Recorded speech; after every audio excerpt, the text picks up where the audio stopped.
Well, the kids now know the best you could isn't worth a shit. Some of you in this room prior to this week still believe the best you could means something. Doesn't mean a goddamn thing. And your children know it. So if your children know you're talking shit, they look for other answers. Now, instead of going to drugs, they come to me. Because I am a drug. I am a cult leader. Better they come to me than drugs.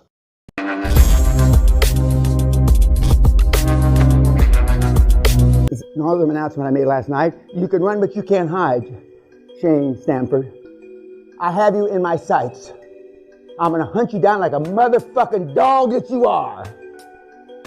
So you didn't mishear me on YouTube saying that either.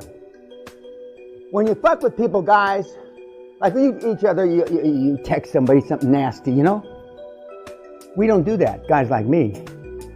We kill your goldfish. When I say I'm going to fuck with you, or anybody like me says they're going to fuck with you, that's exactly what they mean. It doesn't matter the expense. I've spent $1 million over a $10,000 trophy in court. Right or wrong.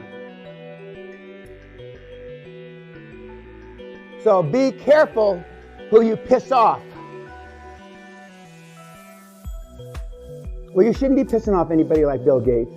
Or you shouldn't be pissing off anybody like me. Or you shouldn't be pissing off anybody like Warren Buffett. And we have had students, mentees, whatever you want to call yourselves, that have gotten through to Warren.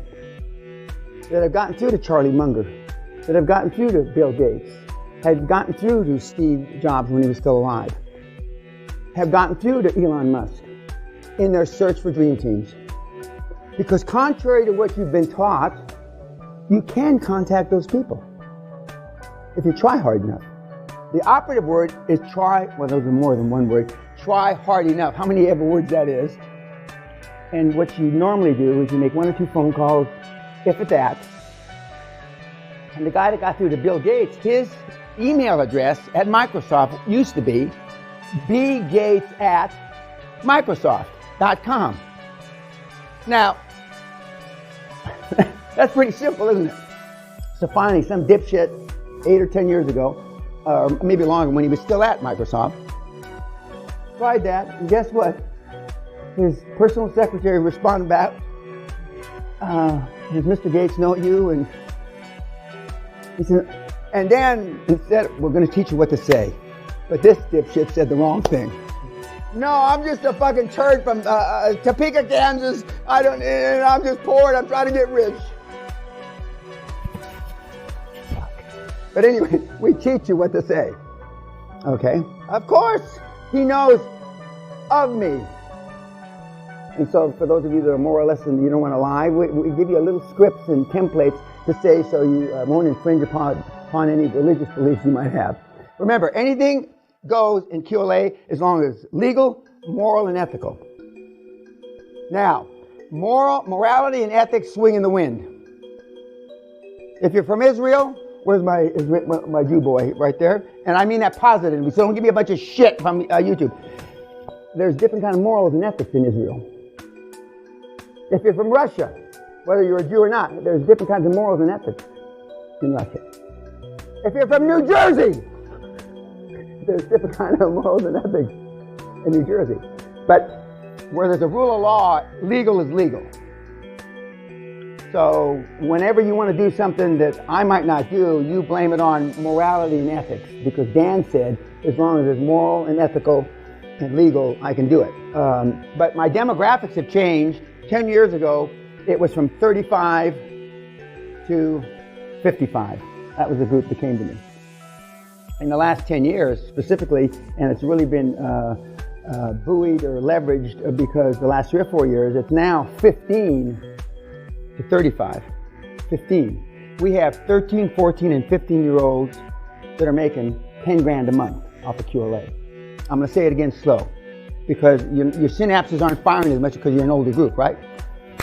13, 14, 15-year-olds making 10, 12, 15,000 a month.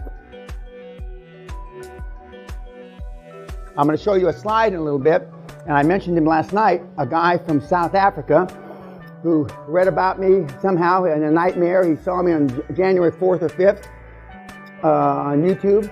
He followed me, and on May 21st or 22nd, he did a deal that he netted, and he put $13 million in his bank account, and he sent me the bank statements, and I verified all the shit from the beginning of January to the more or less the end of May.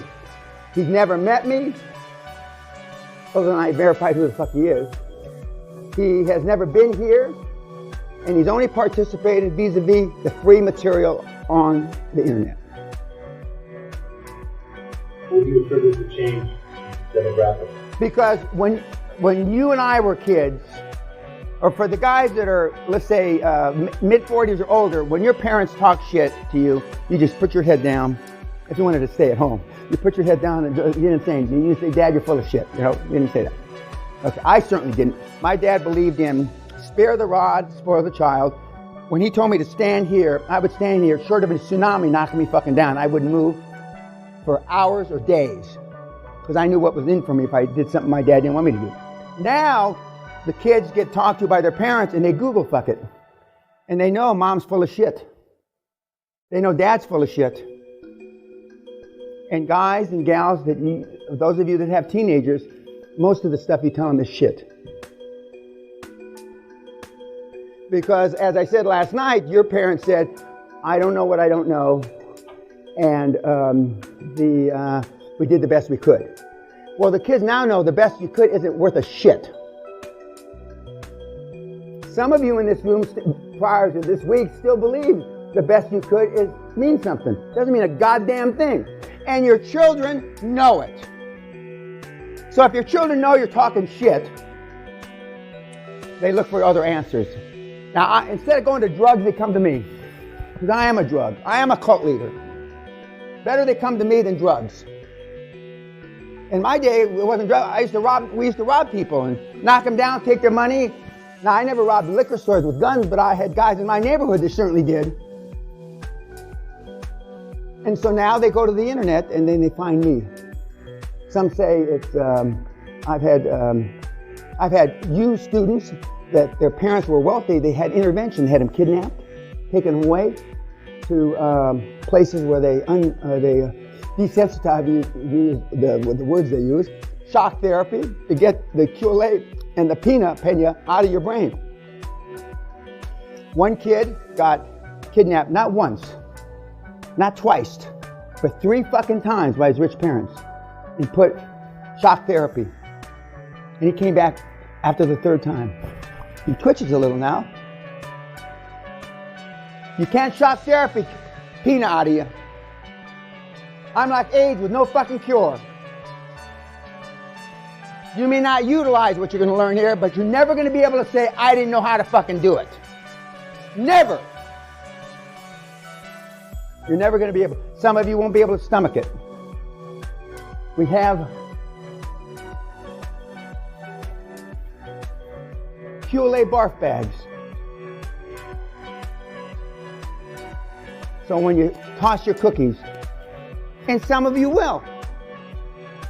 A guy that's soon to be on the Hall of Fame, who I brag about, the 2 best deals I've seen in the last 25 years. After one deal, I said it was the best deal I've seen in 20 years. 7, 8 weeks, 10 weeks later, he comes up with another deal, the 2nd best deal I've seen in 25 years. Both the same guy.